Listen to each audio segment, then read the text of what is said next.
जून 11, 1962। ये दिन इतिहास में दर्ज एक ऐसे दिन के नाम से मशहूर है जब 3 कैदियों ने वो कर दिखाया जिसे अल्कतराज के अधिकारियों ने सपने में भी नहीं सोचा होगा। जेल में बंद हर कैदी का सपना होता है कि वो जेल से भाग जाए, मगर ये सपना बस एक सपना ही कहलाता था अगर उस जेल का नाम अल्कतराज हो, जिसे अमेरिका के सबसे खूंखार अपराधियों को दुनिया से अलग रखने के लिए एक वीरान टापू पे बनाया गया था, जिसके चारों ओर बर्फ सा ठंडा समुद्र का पानी था, जिसे तैर के पार कर पाना असंभव था, क्योंकि 20 मिनट से ज्यादा कोई भी उस ठंडे पानी में जिंदा नहीं रह पाता। और फिर भी किसी ने ऐसा करने की साहस दिखाई तो उसे तेज लहरों ने या तो डुबा दिया या फिर चट्टान पे दे मारा। इसके अलावा वहाँ हर 24 घंटे में हर एक कैदी की 12 बार जांच की जाती थी और उन सभी को अलग अलग शेल में रखा जाता था। मगर इन सब के बाद भी जो चीज इस कहानी को रोमांचित बनाती है वो थी जिस तरह ये कैदी जेल तोड़ के भागे। इसके अलावा इस जेल ब्रेक के पीछे काफी थ्योरीज भी हैं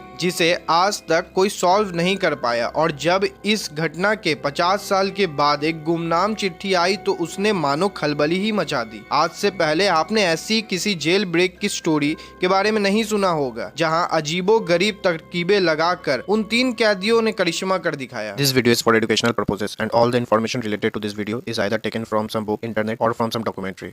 हेलो व्यूवर्स, मेरा नाम है Asif and welcome to my channel story teller Hussain.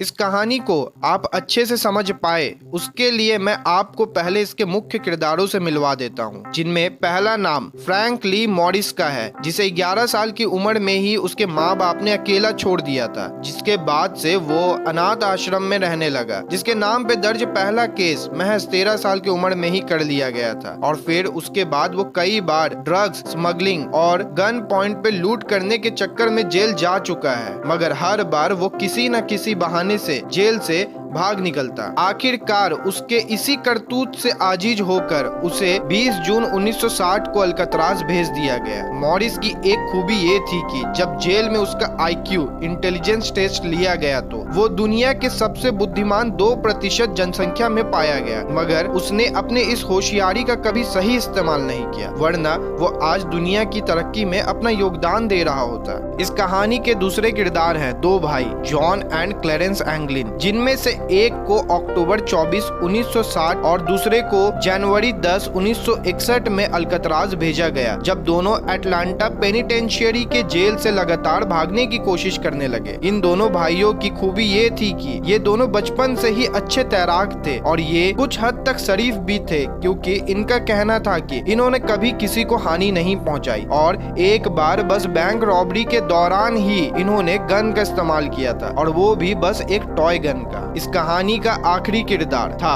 Elon waste, जिसे की कार चोरी के दौरान 1955 में पहले अटलांटा पेनिटेंशियरी और फिर फ्लोरिडा स्टेट प्रिजन भेजा गया, और जब इसने वहां से भागने की कोशिश की तो उसे 1957 में 28 साल की उम्र में अल्कतराज भेज दिया गया। ये इन चारों में सबसे डरपोक था। अल्कतराज जेल में कैदियों के मनोरंजन का भी पूरा ख्याल रखा जाता था और उनका दिल लगा रहे और वो बोर ना हो जाए, इसके लिए उन सभी को एक काम सौंप दिया जाता था। जहां फ्रैंक मॉरिस को लाइब्रेरी में बुक्स मैनेजमेंट का काम दिया गया, क्लेरेंस एंगलिन को कैदियों के बाल काटने का और एलन वेस्ट को वहां की साफ सफाई करने का काम सौंपा गया। इन सब के अलावा अल्कतराज में कैदियों को पेंटिंग, म्यूजिक और बुक्स रीडिंग के भी सुविधाएं मुहैया करवाए जाते थे, जिनसे उनका समय कटता रहे। मॉरिस, जिसे की म्यूजिक का शौक था, उसने कंसेंटीना बजाना सीखा। इसके अलावा वहाँ हर रात 1 से 1.5 घंटा गाने बजाने का भी प्रोग्राम किया जाता था, जिसमें हर कैदी भाग ले सकता था। इन सब के बाद अब शुरू होता है अल्कतराज से भागने का मास्टर प्लान, जहां पहले ये 4 कैदी एक दूसरे से मिलते हैं और फिर बनाते हैं एक फुल प्रूफ प्लान, जिसमें एलन वेस्ट, जो कि साफ सफाई का काम करता है, उसने उन्हें बताया कि उसे अपने काम के दौरान B ब्लॉक के सेल के ऊपर जो छत है उसमें एक वेंटिलेशन होल मिला है, जिसकी जाली को अगर वो हटा दे तो वहाँ से बड़ी आसानी से भाग भाग सकते हैं। मगर दिक्कत ये थी कि मॉरिस उस वक्त दूसरे ब्लॉक में था और बाकी के तीनों बी ब्लॉक में। इसलिए मॉरिस सेल चेंज करने की अर्जी लगाता है और जब उसकी अर्जी को मंजूरी मिल जाती है तो वो एलन के बगल वाले कमरे में आ जाता है और फिर वहाँ सभी अपने आगे के प्लान को बेहतर बनाने में लग जाते हैं। जहाँ पहले उन्होंने चोरी की गई चम्मचों को इकट्ठा किया, क्योंकि ऊपर वेस्ट के द्वारा खोजे गए वेंटिलेशन तक पहुँचने के लिए उन्हें पहले अपने सेल से निकलना होगा, जिसका एकमात्र रास्ता जो दिखता था वो थी उनकी सेल की मेन गेट। मगर उसे काट पाना असंभव था और पकड़े जाने का भी खतरा था। मगर जैसा कि मैंने आपको पहले ही बताया था कि मॉरिस दुनिया के उस 2% जनसंख्या से था जो कि सबसे बुद्धिमान इंसानों की गिनती में आते हैं। यहाँ से सारा प्लान मॉरिस का होता है और वो अपने इस प्लान को उन सभी को सुनाता है। मॉरिस ने उन्हें एक और रास्ते का सुझाव देते हुए बताता है कि वो पहले उनके जेल के नीचे बने वेंटिलेशन होल में लगे नेट को हटाएंगे और फिर उसमें बने छेद को चुराए गए चम्मचों के मदद से धीरे धीरे बड़ा करेंगे। इस काम को और आसानी से करने के लिए उन्होंने जेल के वैक्यूम क्लीनर के मोटर को चुराकर उसके मदद से एक ड्रिल मशीन भी बना ली और इन सभी काम को अंजाम देने के लिए उन्होंने रात के उस वक्त को चुना जब जेल में म्यूजिक का शोर होता था, ताकि उनके द्वारा पैदा की गई आवाज किसी को सुनाई ना दे। और रात के काम के बाद उस जगह को छुपाने के लिए उन्होंने कार्डबोर्ड में पेंट कर हूबहू वैसी ही एक जाली बनाई और उसे उस दीवार पे चिपका दिया ताकि किसी की नजर उस पे ना पड़े। पेंट का बंदोबस्त एलन वेस्ट ने किया, क्योंकि वो बी ब्लॉक के साफ सफाई के साथ उसकी पेंटिंग का भी काम करता था। इसके बाद रोजाना के खुदाई से आखिरकार उन्होंने अपने शेल के उस वेंटिलेशन होल को इतना बड़ा बना ही लिया ताकि वो उसके आर पार आ जा सके, जिससे वो ऊपर वेस्ट के द्वारा खोजी गई उस होल को खोल के जेल से भाग पाए। एक दिन बी ब्लॉक की ऊपर की सफाई करते वक्त जब वेस्ट बहुत सारा कचरा नीचे गिराने लगा, तब उसे जेल अधिकारियों ने संभल के काम करने की नसीहत दी जिसे कचरा ना गिरे। तो इस बात का जवाब देते हुए वेस्ट उन्हें एक पर्दा लगाने की नसीहत देता है, जिससे साफ सफाई के दरमियान ऊपर से कचरा ना गिरे। और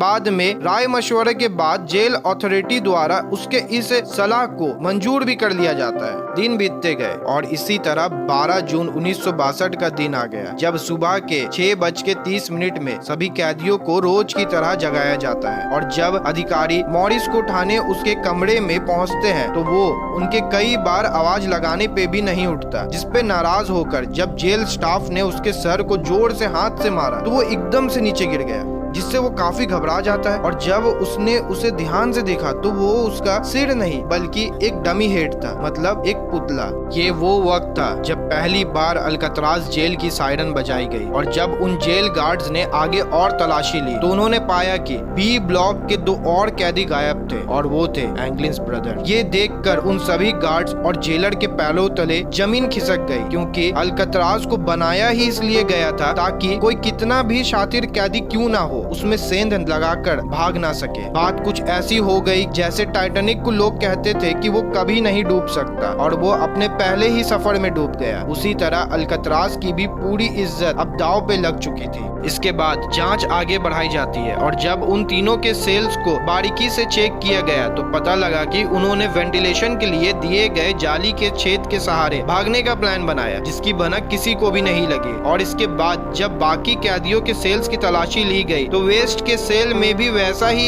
एक सुराग बना दिखाई दिया, जबकि वेस्ट तो वही था। और फिर जब वेस्ट से पूछताछ की गई तो उसने उन्हें पूरी कहानी सुनाई, जिसे सुन के आप भी हिल जाएंगे। उनका पूरा प्लान ये था कि वो पहले वेंटिलेशन होल के सहारे बाहर निकलेंगे, फिर एक वाटर राफ्ट के सहारे नदी पार करेंगे। मगर असली मुद्दा ये था कि ये वाटर राफ्ट आएगा कहाँ से, जिसका जवाब था मॉरिस के पास, जिसने लाइब्रेरी में काम करने के दरमियान रेन कोट से बोर्ड बनाने की टेक्निक एक बुक से सीख ली थी। मगर इस काम के लिए उन्हें ढेर सारे रेन कोट चाहिए थे, जिसके लिए उनकी मदद बाकी कैदियों ने भी की और वो चोरी की गई कुल 50 रेन कोट्स को इकट्ठा करने में कामयाब रहे। इसके बाद जो सबसे बड़ा मसला था कि वो इस बोर्ड को बनाएंगे कहाँ, क्योंकि जेल सेल में ये काम कर पाना असंभव था। तो इसके लिए उन्होंने चुना बी ब्लॉक के ऊपर वाले कॉरिडोर को, जहाँ एक पर्दे के पीछे वो अपने इस वर्कशॉप को बेफिक्री से चला सकते थे। जी हाँ, अब तक आप समझ गए होंगे कि उस दिन एलन वेस्ट ने वो कचरा जानबूझ के फेंका था ताकि वहाँ एक पर्दा लग सके, जिसके पीछे छिप के वो अपने इस प्लान को बखूबी अंजाम दे पाए।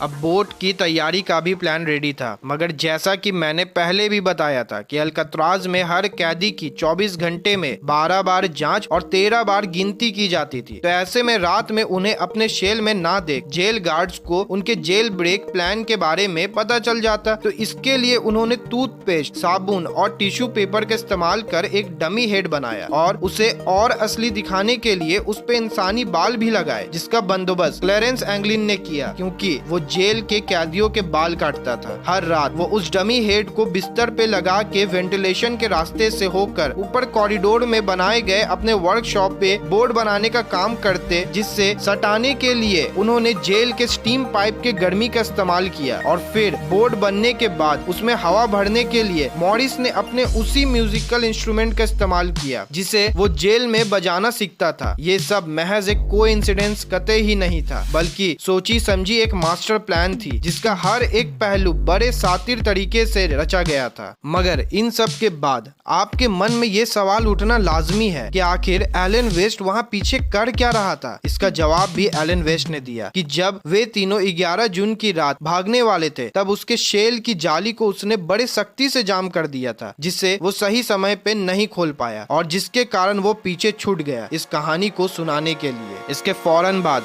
उन तीनों के खोज में समुंदर में सर्च अभियान चलाए गए, मगर उनका कोई पता नहीं चला। बाद में ये केस FBI को सौंप दी गई, जिसे एलन वेस्ट ने उनके आगे के प्लान के बारे में बताया, जिसमें उसने कहा कि वो उस बनाए गए 6 बाई 14 फुट की रबर राफ्ट से 2 किलोमीटर लंबा सैन फ्रांसिस्को बे को क्रॉस करते और फिर किनारे पे पहुंचते ही वो जितनी जल्दी हो सके देश छोड़ के भाग जाते। FBI ने इस केस के हर पहलू को खंगाला और हर एक इंफॉर्मेशन को ट्रेस किया, मगर उन्हें कभी उन तीनों की कोई खबर नहीं मिली। और साल 1979 में फेडरल ब्यूरो ऑफ इन्वेस्टिगेशन ने उन तीनों को डेड घोषित करते हुए इस केस को बंद कर दिया, क्योंकि उसका मानना था कि इतने कठिन परिस्थितियों में किसी का वहां से बच निकलना संभव ही नहीं है और इसके साथ उनके हाथ कोई ऐसी सबूत भी नहीं लगी जिससे ये पता लग पाए कि वो जिंदा है। मगर एंगलिन्स ब्रदर्स के परिवार वालों का कहना था कि उन्हें हर क्रिसमस और न्यू ईयर पे किसी अनजान पते से हर साल मिठाइयाँ और चिट्ठी मिलती रही थी। इसके अलावा उन दोनों की मां के मौत के वक्त वहां मौजूद लोगों का कहना था कि वहां 2 अनजान औरतें हेवी मेकअप्स के साथ शोक मनाने आई हुई थी, जो फ्यूनरल प्रोसेस के बाद अचानक गायब हो गई। और ठीक ऐसा ही हुआ उनके पिता के मौत पे, जब 2 अनजान मर्द लंबी लंबी मूंछों और दाढ़ी के साथ वहाँ उसी तरह शोक मनाने पहुँचे और फिर उसी तरह अचानक गायब भी हो गए। फिर 50 साल बाद जनवरी 2013 में सैन फ्रांसिस्को पुलिस डिपार्टमेंट के पते पे एक खत आती है, जिसे लिखने वाले ने दावा किया कि वो जॉन एंगलिन है और उन्होंने उस रात सही सलामत अपने प्लान को अंजाम दे दिया था और अब उसकी उम्र 83 इयर्स की है और वो कैंसर से जूझ रहा है। जबकि अक्टूबर 2008 में फ्रैंक मॉरिस की मौत हो गई और उसका भाई क्लेरेंस एंगलिन भी 2011 में मारा गया। फिर उसने पुलिस के सामने एक प्रस्ताव भी रखा, जिसमें उसने कहा कि अगर पुलिस उसकी इलाज करवाए और उसे जेल ब्रेक के सजा के तौर पे 1 साल से कम की सजा दे तो वो सरेंडर करने को तैयार है। मगर पुलिस ने इस पे ज्यादा तवज्जो नहीं दिया, क्योंकि उनका मानना था कि ये लेटर कोई पब्लिसिटी स्टंट भी हो सकता है और महज उनकी फिंगरप्रिंट, DNA और हैंडराइटिंग टेस्ट के बाद इस बात को बिना किसी समाधान पे पहुंचाते हुए उसे जाने दिया, क्योंकि उस रिपोर्ट में कुछ भी साफ नहीं था और इस तरह ये लेटर की गुत्थी यहीं अनसुलझी रह जाती है। फिर इसके बाद 2015 में फ्रेड ब्रेज नाम के एक शख्स ने दावा करते हुए हिस्ट्री टीवी के डॉक्यूमेंट्री में ये बयान दिया कि साल 1975 में ब्राजील के लियो डी जेनेरियो में इन दोनों भाइयों से मिला और जिसके सबूत के तौर पे उसने उन दोनों की एक तस्वीर भी ली थी। मगर फॉरेंसिक जांच में भी ये 100% एश्योरेंस नहीं मिल पाई कि ये तस्वीर उन दोनों एंगलिन ब्रदर्स की ही है। मगर मुझे कुछ हद तक फ्रेड हेज की बातें सच्ची भी लगती है कि वे दोनों भाई उस रात बच गए थे, क्योंकि मैंने कहानी के शुरुआत में ही आपको बताया था कि वे दोनों बहुत अच्छे तैराक थे। खैर,